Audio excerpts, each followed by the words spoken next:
Hello, good afternoon, and welcome to JoyNews Today, live from our studio here in Kokomlemle, Accra. We're live on DSTV channel 421 and GoTV channel 125. Around the world on myjoyonline.com. Coming up, residents of Manso Asarekrom take on their chief for looking on for illegal mining to surge in the community, putting their community at risk. Also in this bulletin, 4 persons dead in recent Northeast region flood, with over 150 others displaced in East Mampusi municipality. And in Niger, hundreds of trucks delivering onions to Ghana blocked at Benin border. We have the latest. Also, Ghana ranked 4th best English-speaking country among 20 others in Africa, falling below South Africa, Kenya, and Nigeria in the just released 2022 English Proficiency Index. We have details plus business, sports, world news, and showbiz all in this package. Stay with us.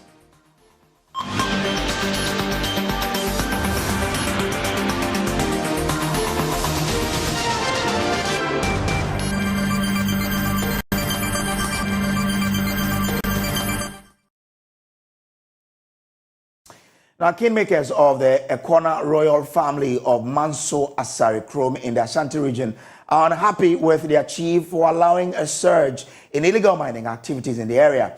They accuse the chief of selling farmlands for galamsey activities. Sources of water for domestic and farming activities have been heavily polluted from illegal mining. There's more in this report.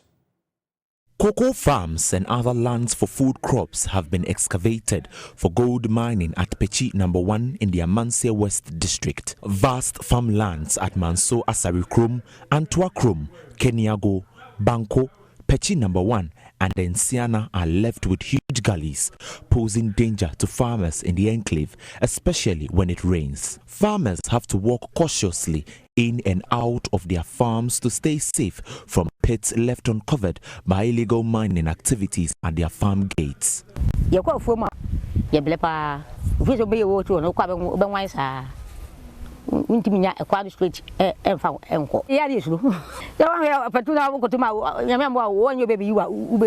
On sighting our team, these illegal miners, including Chinese, took their heels, leaving behind their heavy machinery.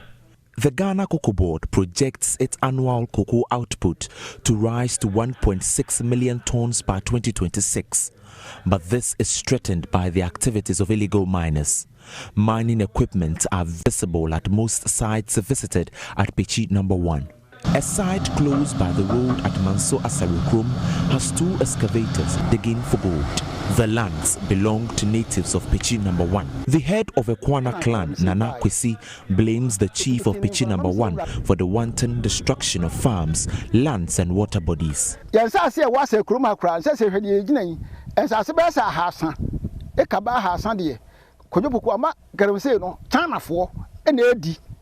The Chinese are destroying our lands. They use mercury on the land, which we learn is poisonous. Our crops could be contaminated, including fish in the rivers around. Otumfo, we need your help.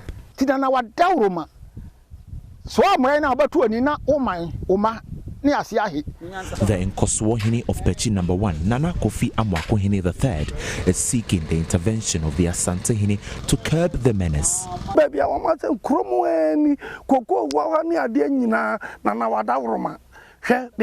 Where they are mining is close to town. They have destroyed all the cocoa farms. Otumfo, kindly intervene, because I get angry when people tarnish your image. Pechi No. 1 chief Nana Poku has failed to respond to the accusations. Meanwhile, the youth of Pechi No. 1 are planning to demonstrate against the chief if nothing is done about the illegal mining activities. Reporting for JoyNews, Nana Boachi Dankwa Kumasi. Now, 4 persons have been confirmed dead in the recent northeast flooding, with over 150 others displaced in the East Mampusi municipality of the Northeast region. According to the Parliamentary chief of Bing 3, hundreds of farmland have also been destroyed, while many residents remained cut off in the communities. The chief said the displaced persons were being hosted in a primary school at Yankanzia. Regional NADMO Director John Alhassan Kweku has been given the breakdown of affected persons. You see, some of the areas are not accessible, so you will not be able to get there. But we have the idea about what is happening there, because the farmland, there are rooms, and then the road network. The movement is actually difficult for them. But like I said, we are on the ground, trying to see how best we can help the situation within our own capacity. But the places that you can access, is the water receding? Yeah, not as much, because I just want us to take our time to do the proper thing, because we have been able to do assessment in 66 communities across the region. Okay. 66 communities across the region. So we are still doing the assessment. It's ongoing. So as and when we are done, we'll share the report with you. Oh, the support can be in various forms. It could be food items, building materials, clothing, cooking utensils, even cash. It's also acceptable because there are businesses and other businesses have been disrupted. So the support can be in that form. Okay. All right then.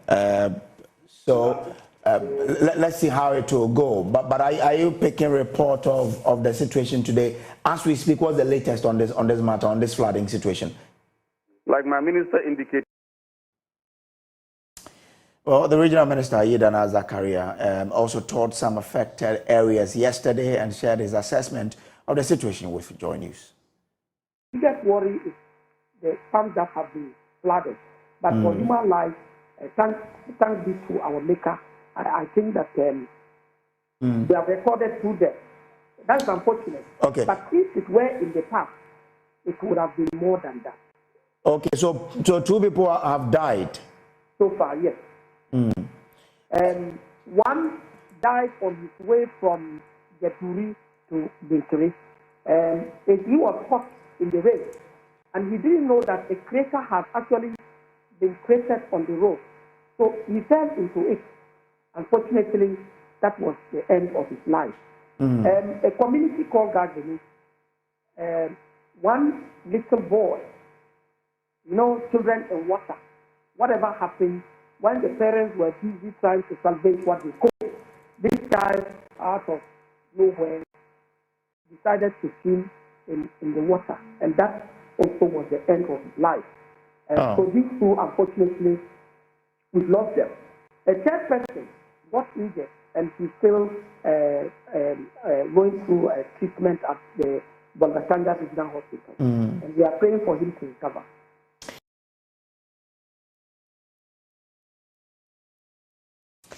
Now, to other stories. Commercial drivers at Bong Barrier and its environs in the Bong Katamanso municipality of the Greater Accra region have suspended their sit-down strike today.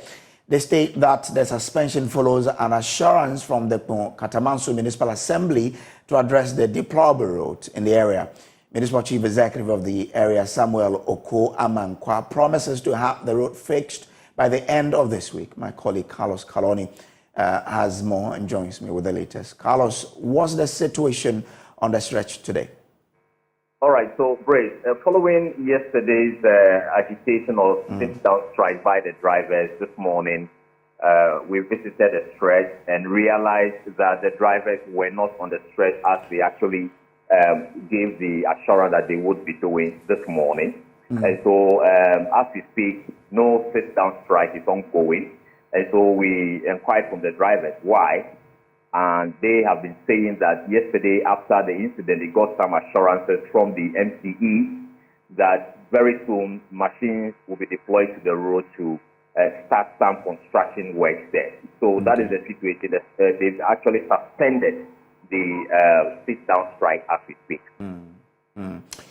Now, so they've been telling you that because of the assurances, they have called it off. But what about, have they started working? Do you see people boarding them? What are the residents telling you? Okay, so as we speak, like I said, I called the entire stretch this morning. I did not see any earth-moving machine on the stretch. But the drivers believe that the assurances given by the MCA would actually get something. However, they say that if by Monday they don't see any such activity on the road, they are likely to come back on Monday heavily with their sit-down strike. As for the residents, they have decided that when the drivers come on the road again as a sit-down strike or whatever protest they want to do, residents say they will join the drivers to actually stage a protest over the deplorable state of the road. Okay.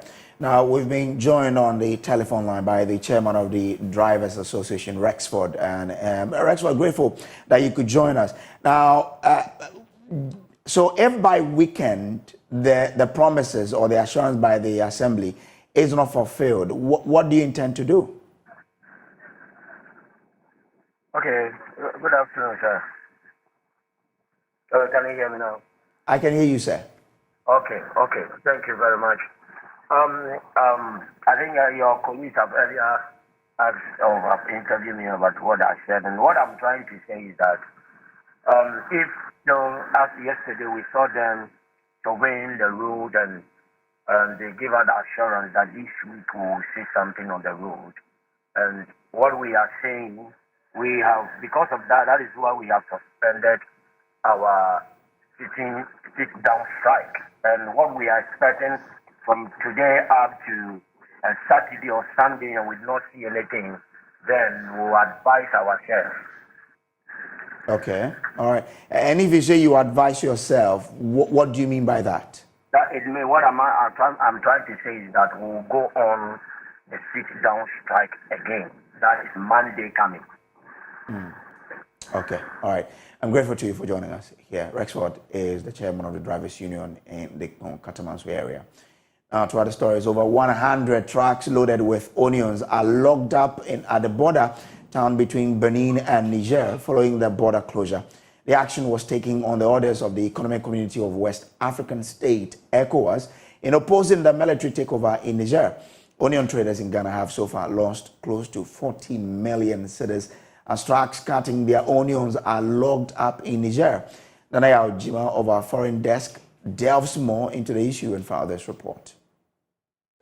The Kwaraso Onion Market is the biggest in the Ashanti region. At least 30 trucks, each carting about 330 bags of onions, are offloaded at the beginning of every week. On a typical day at the market, 5 trucks are offloading onions at the market. Truck driver Mohammed Salisu was stranded carting onions on the border for a week. He says it took intervention of Ghana's embassy to the landlocked country to get access for the trucks bound for Ghana. Obio 11, 10, Missouri and Okore, 1 week. Some trucks have been on the border for 10 to 12 days. I stayed there for just a week. Masajai. As Obiano, just a year Efra, your friend is Ghana ambassador. We had to call the Ghana ambassador's office, who sent a delegation to the border. The ambassador also came the following day to resolve the issue.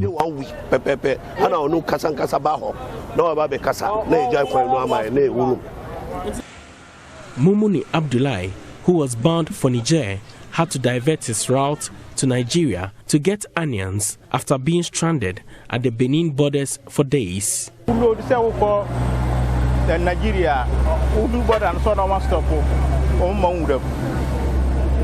We spent days on the border, so we had to change our destination to Nigeria to get some onions.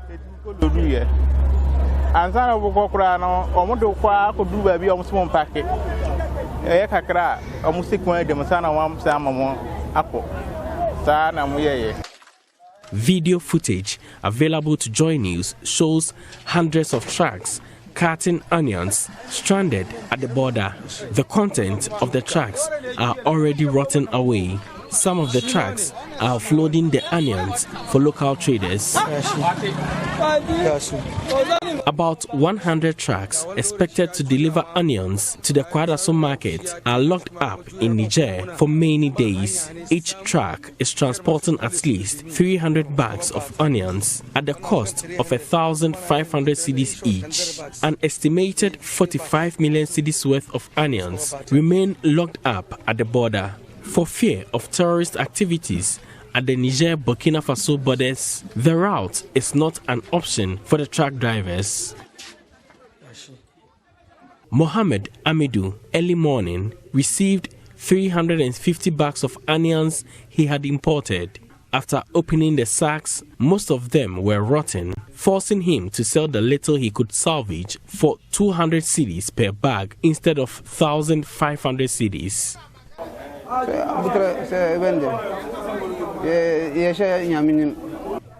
We can't do anything.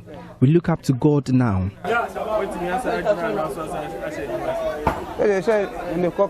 I will have to search for a loan to help me get back into business. If I don't get a loan, we thank God.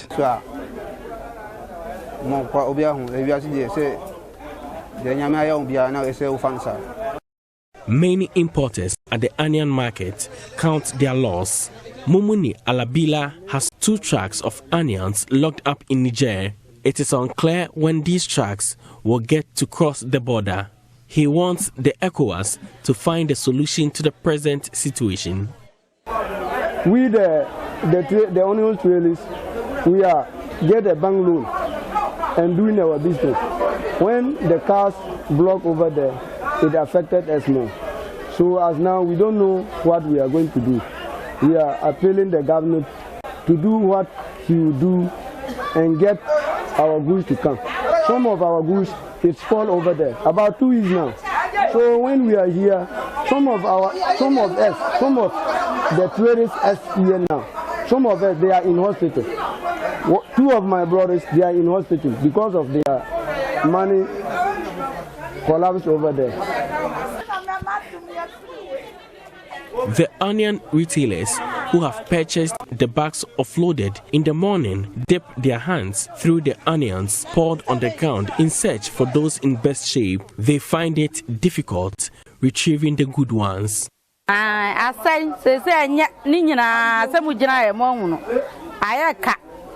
They are all rotten. We have paid them already. We pay for the onions before we get the opportunity to open the sacks. So we are incurring losses. School fees, we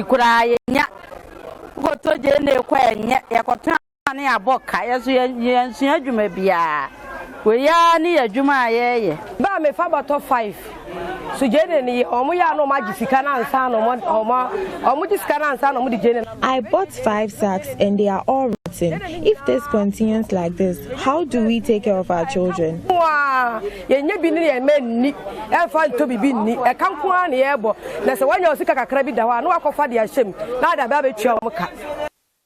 According to the traders, the locally cultivated onions are least preferred by consumers for diverse reasons. Some have nicknamed it Sobolo due to the red color. Here are other reasons some consumers shy away from the local variety. Papa, me so akwechima na we dia me mpe je be nie je na ucha ya na me say je we na wo we na debi. It was very difficult to sell the local onions. The customers kept complaining. Mana me say me bra me sundane mana me sun na me say rade mo na yento me je ne ma me enkakran sa na je ne nitimi ye den e sama me enti na ma anwen say we ni so do mesia aka ho asem no the customer ko bi obi ase wo mpe. Until this situation is curtailed, probably there's time to be shortage of onions on the market. For Joy News, Nana Aljima reporting.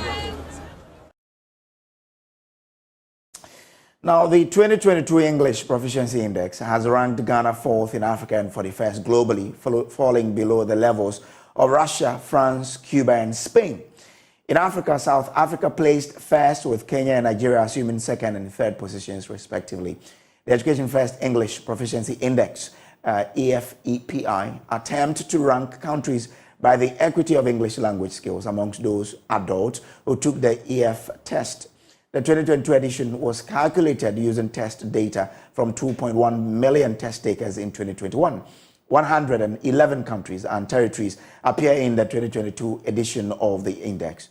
Let's have a look at the situation on the continental level in the case of the first 20 African countries and their performance. Now, South Africa comes first, Kenya comes second, Nigeria comes third, Ghana comes fourth, Uganda comes fifth, Tunisia sixth, Tanzania seventh, Ethiopia eighth, Morocco ninth, and Algeria 10th. Now, so this is the first 10. And then 11th is Egypt. Mozambique comes 12th, Sudan 13th, Cameroon 14th, Somalia 15th, Cote d'Ivoire 16th, Angola 17th, Rwanda 18th, Libya 19th, and the Democratic Republic of Congo comes 20th. Well, as an English-speaking country, to what extent will English language skills affect anything we do as a people living in a global village? Member of the Education Committee in Parliament, Peter Nochu Kotwe, says it does, and the latest ranking should trigger a cause for worry. As you all know, is our official language in the country, and every business is conducted in it. Many countries are coming up now with proficiency in the language, and Ghana cannot be left behind. Years ago, we used to be on top of all these skills that are used in judging the proficiency. As you all know, is our official language in the country, and every business is conducted in it. Many countries are coming up now with proficiency in the language, and Ghana cannot be left behind.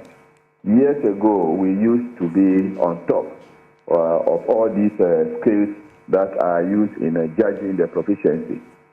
But let us not forget that people or other countries are also doing very well now, and Ghana's fourth position does not come to me as a surprise. What we need to do now is to make sure that we up our game.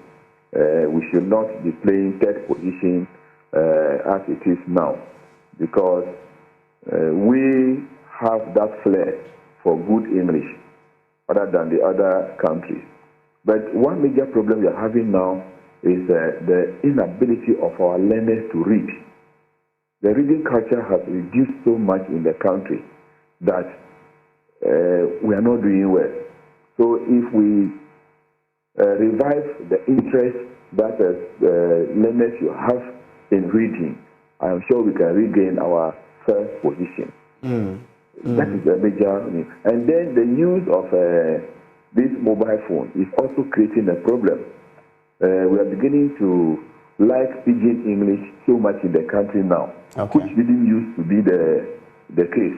So there's a need for us also to make sure that whilst we are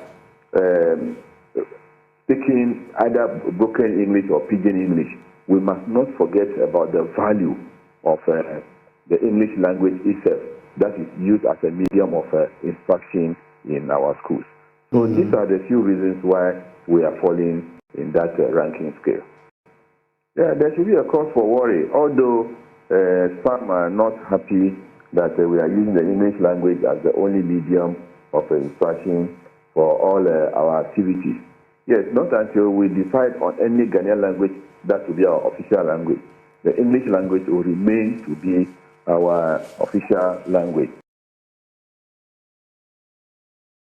Joining us on the line now is head of the English Department of the University of Ghana, Legon, Professor Gladys Ansah for more. Grateful to you, Prof, for joining us. What does this mean to you as an authority in the language? Thank you, Samuel, and a very good afternoon to you and to your listeners. It's interesting when you say authority. I mean, you've thought this language for some time now. So between you and I, you are the authority. Well, but I speak to you better.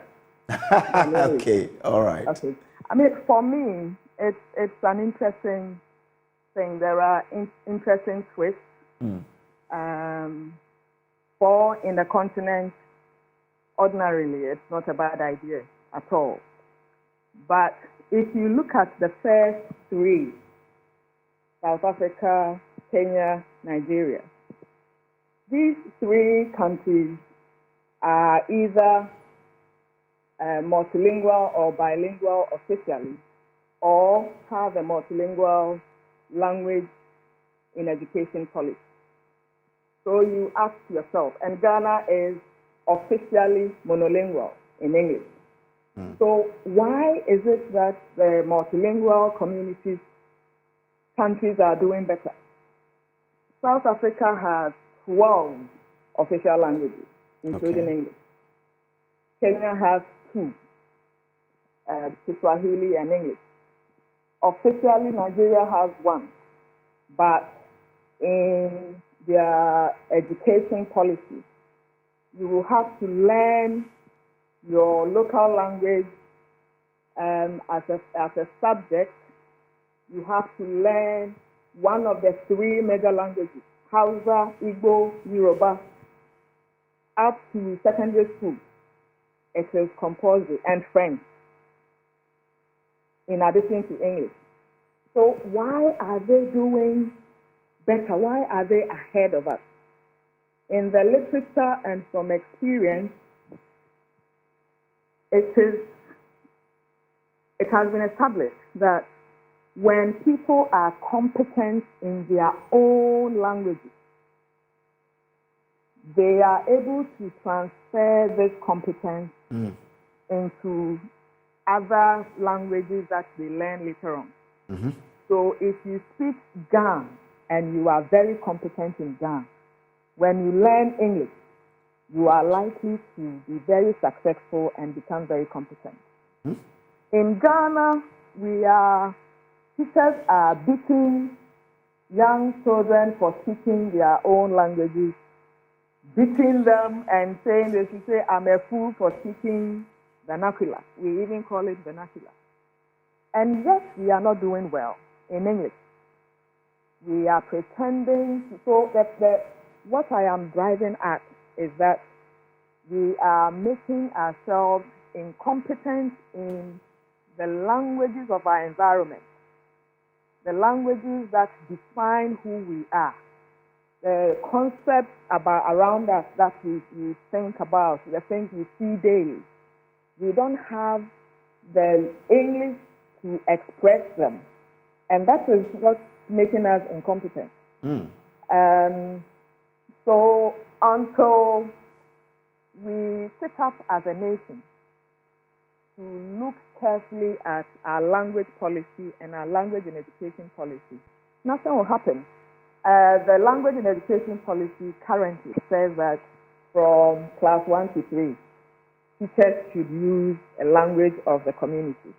But there is no policy that ensures that primary school teachers are posted to areas where they can speak the local language. So I speak Twi, and you post me to Navrongo. I don't speak Kasana. And yet I am supposed to teach in Kasana to be able to teach them English. How do I do it? So the teacher becomes incompetent, and I teach the incompetence to the children. And that's for me, that's what seems to be happening. And we, the most worrying thing is that we seem to be abandoning our local languages for English, and yet we are failing in English. So then we lose, double.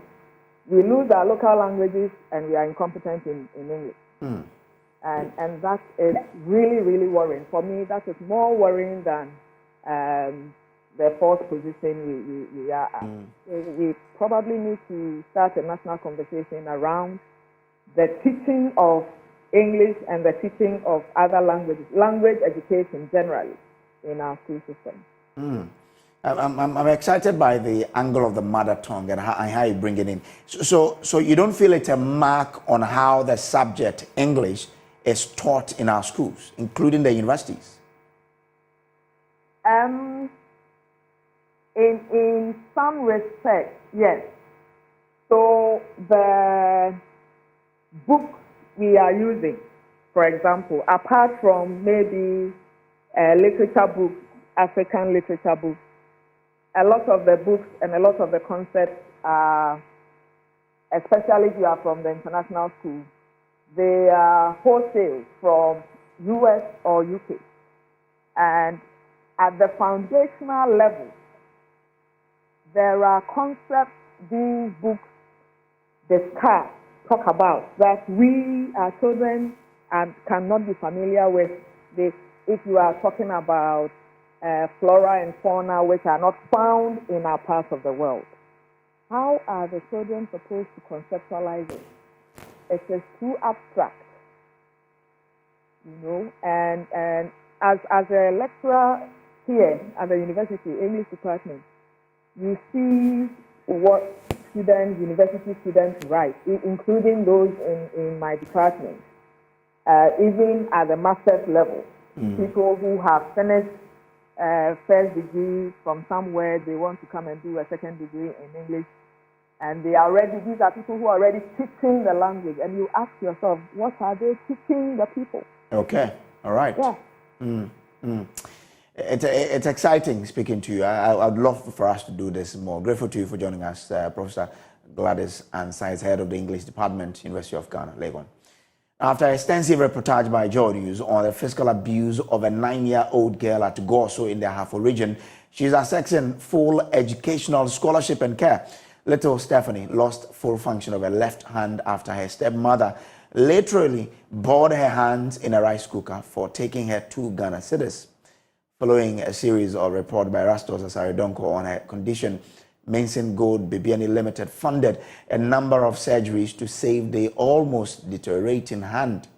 The company has stepped up support for the girls' education as well. Manso Asarekrom visits little Stephanie in school and reports.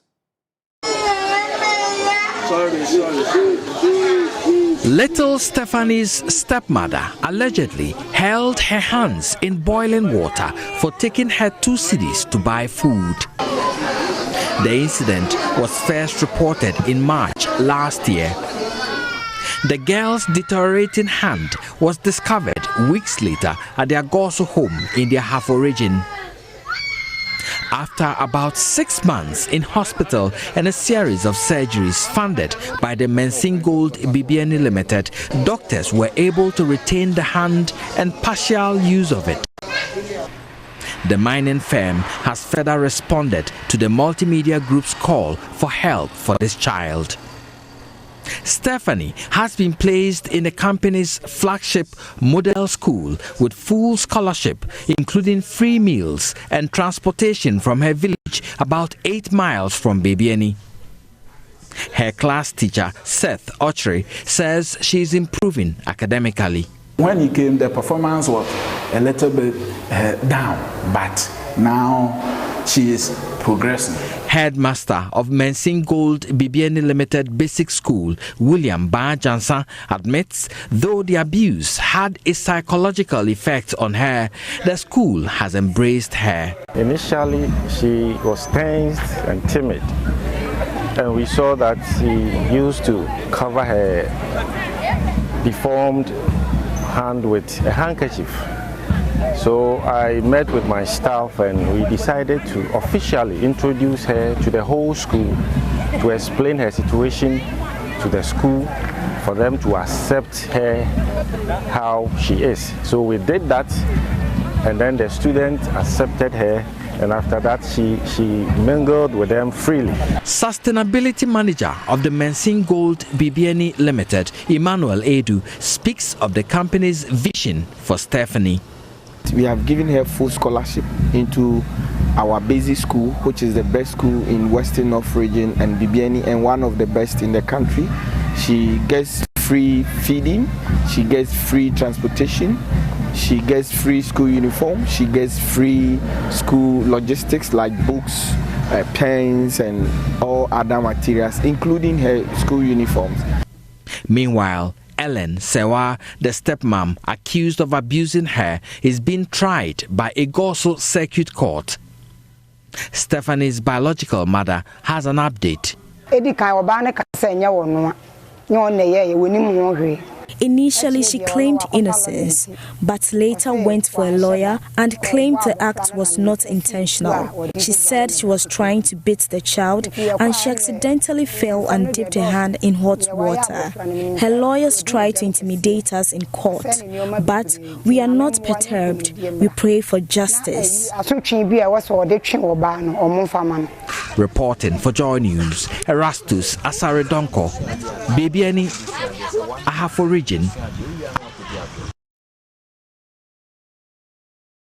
You're still watching Joy News Today. We'll take a quick break. We'll be back with business.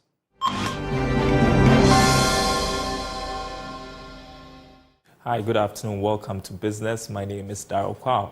Prices of petrol and diesel are likely to increase averagely by about 5.7% beginning tomorrow, August 16, for the next 2 weeks. The price of liquefied petroleum gas is also expected to go up by about 11%. Now, according to the Chamber of Petroleum Consumers, the expected increase is due to the 11% rise in prices of finished products on the international market and the about 6% surge in the price of crude oil. Here's Executive Secretary of COPEC, Duncan Amwa. The second pricing window for August commences tomorrow. And indications are that Ghanaians may pay more for petrol, diesel, and LPG. For petrol, you are looking at about 3%, depending on the OMC. For diesel, you could be doing about 6-7% increase. Again, for LPG, you're also looking at something in the region of 8 to 12%. These are numbers we pick up as of today. Also in the news, the Ghana Developing Communities Association, a non-governmental organization in the northern region, has called on government to include social accountability in the African Continental Free Trade Area implementation strategy. The GDCA believes this transformative initiative will also ensure transparency, inclusivity, and effective progress tracking. The Executive Director, Alhaji Usman Abdurrahman, made this proposal at a press conference in Tamale. The press conference organized by the GDCA was to mark this year's Africa Day of Decentralization and Local Government by the African Union, with a focus on acceleration of AFTA and how local governance can speed up the progress. Executive Director of the GDCA, Alhaji Osman Abdurrahman, said transparency, inclusivity, and effective progress tracking will help expedite the benefits of AFTA for Ghanaians. In a significant stride towards propelling Ghana's participation in AFTA to new heights, GDCA is glad to share the importance of integrating social accountability into the AFTA implementation strategy. This inclusivity and effective progress tracking, thereby expediting the benefits of AFTA for the people of the country. It's a great platform for Ghana's economic advancement, offering access to an expanded market of over 1.3 billion consumers across the African continent. As a nation renowned for its entrepreneurial spirit and diverse economic sectors, Ghana stands poised to reap substantial gains from the AFTA. However, the successful realization of these gains requires an unwavering commitment to transparent governance and the active involvement of all stakeholders. He said AFTA has a huge potential for local development. The AFTA initiative presents a huge potential for local development. It is argued to be either the largest or the second largest to the World Trade Organization, considering the number of members, the potential market population, and other factors. For Ghana in particular, hosting the AFTA Secretariat presents additional opportunity to the country. Alhaji Osman also raised concerns over trade policy initiatives and ideas remaining at the continental and national levels without attempts to bring it to the local level. And that's all in business for now. More on the marketplace. What is up next?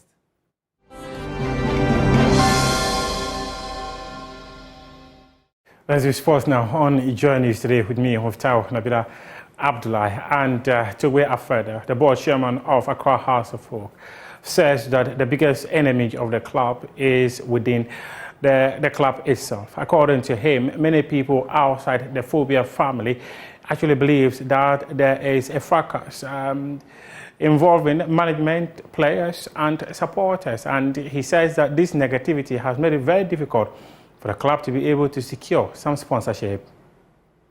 The biggest challenge we have had so far has been from our own people. The biggest challenge from our own people, which is not fair. Even in the animals kingdom, I'm sorry to say, lions, they come together. They won't betray one of their own to highness. Would they do that? They won't do that. Lions will come together and defend their own against highness, let alone betray. I mean, that's the only thing I know, where others and always insults, negativity, insults, so that even the good things we are doing, people will paint a negative picture, rubbish even the movement that we are building, which is the envy of many other clubs. It's not right. Dr. Nyauta said it. We all cannot think alike. And that's the beauty of humanity. Because we cannot think alike, that's why we're making progress. Your idea comes, his idea comes, my idea comes. All we see is progress. If we all think alike, it means what? Our forward march will be stifled.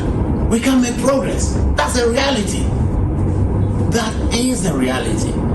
You know, since we took what has been the biggest challenge, making it go for us to raise sponsorship, because people think we're always fighting. People think we're always fighting. Those who have been against us have succeeded in stifling our progress. Some of the things we are seeing up man, for example, could have happened much earlier. A lot of the dreams would have been materializing much earlier. But from within, we are fighting. If the crocodile comes from the river and tells you about the nature of life there, can you dispute it?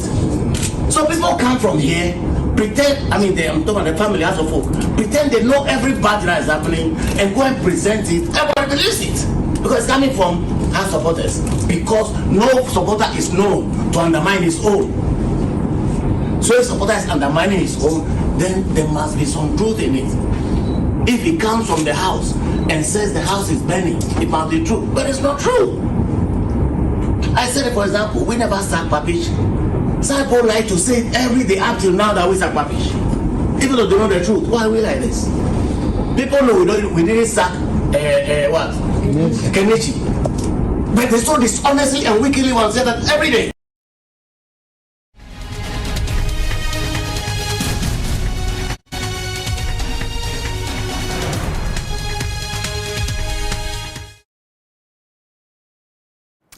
Let's go over to Parliament right now. My colleague, Blazer Sugar, is standing by with details of what is happening in Parliament. Committee of Parliament. We know that Ghana has decided to deploy a military contingent to be part of the ECOWAS force that will be sent to stabilize the situation in neighboring Niger. As we speak now, that meeting has wrapped up. The meeting has wrapped up, and you can see in your shots now some of the members of Parliament who are joining us live now, ranking on the committee. Honourable,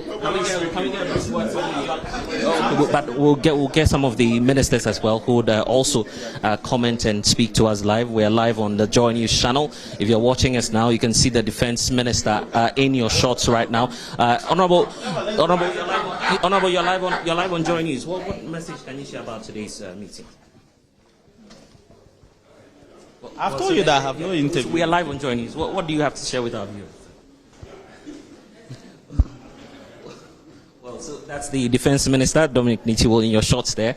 He wouldn't say a word after today's meeting. We're still waiting to see what the fallout will be. We'll be getting more updates from you, as the minority is also set to share their word on the fallout from the meeting. We are also waiting for some other MPs to file out, so we can at least try and get some word from them. This is supposed to be a joint meeting between the Defense and also the Foreign Affairs Committee. We had the Defense Minister, Dominic Nitiwul, just walk out. We'll be waiting for some more of the members of the committee to also come out from the side, and then we'll get to interact with them and find out what it is that they have to share after today's engagement. We know that we have the likes of Samuel Okudzeto-Ablakwa, who is the Northtown MP. He is also on the Foreign Affairs Committee. Some heated exchanges that happened earlier today. Also present is James Agalga, who happens to be the ranking on the Defense and Interior Committee.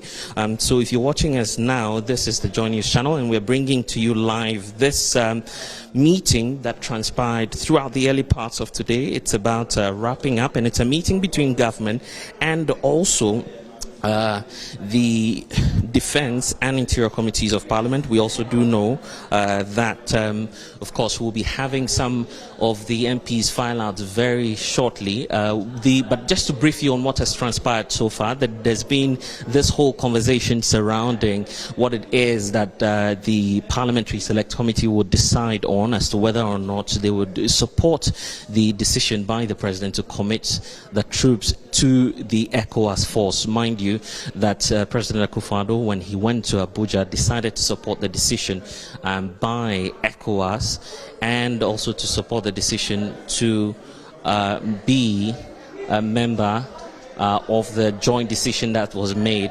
by the committee, the committee of the security chiefs, as was decided. So there's the meeting is just about wrapping up. We're waiting for the MPs to file out. You saw the Defense Minister walk out. He wouldn't say a word to us as to what the decision is. But we know that, and just monitoring steps on that meeting, we know that a key consideration and a key concern for these MPs has been about Article 40 of the 1992 Constitution. Article 40 of the 1992 Constitution, bordering on issues about how the government of Ghana can deal with other nations. There are restrictions surrounding what the requirements are in terms of A, B, and C of Article 40. We'll wait to decide what of course, and hear from the members of the committee on what the next steps will be. But quite a busy day for the committee as well, because they'll be engaging the leading members of the Ghana Police Service as well. We're picking information that the Inspector General of Police will be joining the meeting shortly. We're not too sure if that is also part of today's engagement, but you can see them filing through and walking into that meeting. So we'll be giving you live updates as and when we have them. But the IGP in your shots now, Dr. Akufo Dampare, they're walking into that meeting. We're not sure what the essence of the meeting is, but we will definitely keep you updated. This is the JoyNews channel. And you saw also the Defense Minister, Dominic Nitiwul, declining to speak to us after that meeting with the Foreign Affairs and Defense Committee. We're waiting to see what the official briefing will be from this joint meeting that has been sitting throughout the early parts of today to where we are now. We have the Interior Minister as well, also present here in Parliament, and we're waiting to see what the official briefing is. But if you're joining us now and you're watching us on the JoyNews channel, I must update you that Parliament is indeed having a meeting with the National Security Minister and also the Defense Minister. What we do know is that following President Akufo-Addo's decision to also deploy that team, the Ghanaian troops, to join the ECOWAS force, there's been concern from the ranking of both the Defense and Interior Committee and also the Foreign Affairs Committees. The reason for which we had the National Security Minister, the Defense Minister, Deputy Foreign Affairs Minister also joining the meeting throughout the day. And what we do know so far is that there's been a concern about some of the constitutional requirements. Let's see if Honorable Andy Apiakobi will say a word. Hello, Honorable. Okay, he's not saying, he's not sharing a word with us. So we'll definitely be getting some updates shortly. I guess the agreement among some of the committee members was that the members must desist from making some media comments. As I don't know if that's or the official arrangement and what they have all come to agree on, but you can see live in your shots that the IGP just walking in a few minutes ago to engage the Interior and Defence Committee of Parliament. There are also representatives from the Foreign Affairs Committee there in your shot, as you see on the Joy News channel. Now, we must also indicate at this point, and I see there in my shots the Honourable Samuel Okucheto Ablakwa. Probably we might get a word from him to see what the fallouts from that meeting has been. But if you're watching the Joy News channel, we need to update you that the decision by the government of Ghana to opt for what it is that the president has decided on for the ECOWAS meeting is subject now to some discussions here in Parliament. We're waiting for the official briefing. At least if the majority side would not comment, as you've seen in the short, probably we'll get to some members of the minority side to say a few words to us. The Inspector General of Police also making an appearance today. We're waiting to see what the outcome of that engagement is. So if you're watching us now and you can see us live on your television, just stay with us here on the Joy News channel. We'll bring you some updates shortly. You see some other security chiefs also around.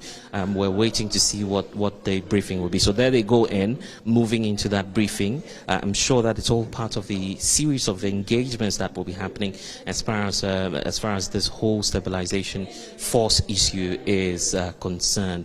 The concern for some of the MPs, and I must run you through that throughout the morning, has been what the position of the Constitution is. Article 40 of our Constitution talking about the fact that in our dealings with other nations, the government shall, first of all, that's Article 40, the requirements, 40A, promote and protect, as the Constitution is directing, the interest of Ghana. The B also talks about seeking the establishment of a just and equitable international economic and social order. Then the C, which is subject to the concern that the MPs on the committee have been raising, has been about promoting respect for international law, treaty and obligation. And here's what we need to point you out to: the fact that there's need for our country to opt for the settlement of international disputes by peaceful means. So that has been the concern of the MPs on the committee today. But the majority side appears to be raising concerns about the need to adhere to the principles enshrined in all, as the case may be, the aims of, first of all, the Charter of the United Nations, also the Charter of the Organization of African Unity, the Commonwealth, and there's also the last provision that the Treaty of the Economic Community of West African States. So there you see it, the ranking member on the Foreign Affairs Committee, Samuel Okucheto Ablakwa, walking out of the meeting. Honorable, you're live on Joy News. How did the meeting go today? Well, we have decided that we will not disclose the content of the discussions and the outcome of the meeting. So I will just say that it's been a good meeting for now. From my monitoring, I see that Article 40 has come up. Legal issues and concerns, as of course your other ranking on this other side that has been raising. Is Article 40 of concern to you as well as the minority? The entire legality of anything that will happen must be of concern to all of us as lawmakers. And at the end of the day, it's about our national interest. That's anything to go by. Article 73 and Article 40 is very clear. Yes. Our national interest must be at the center of any decision, our national interest. And don't forget, Article 40C encourages peaceful resolutions of matters. But if you go to D, we are to adhere with whatever decision the sub-regional body ECOWAS. So as I've told you, this sensitive. Talking about law, That's because why I heard that come up on the committee. That this is a matter of law. It will come up strongly at you as the matter. As you do know, consultations are going to continue on this matter. This is a very sensitive matter, and since we have a collective agreement that we will not divulge the details at this point, I think that we should go with that. But as time progresses, I'm sure that we are going to have... How will you diffuse the legal argument? This is not about what transpired, but we know that so the thank you legal very issues much. will come. Well, so that's the Honorable Samuel Kujetu Ablakwa just walking off in your shots there. We're still monitoring.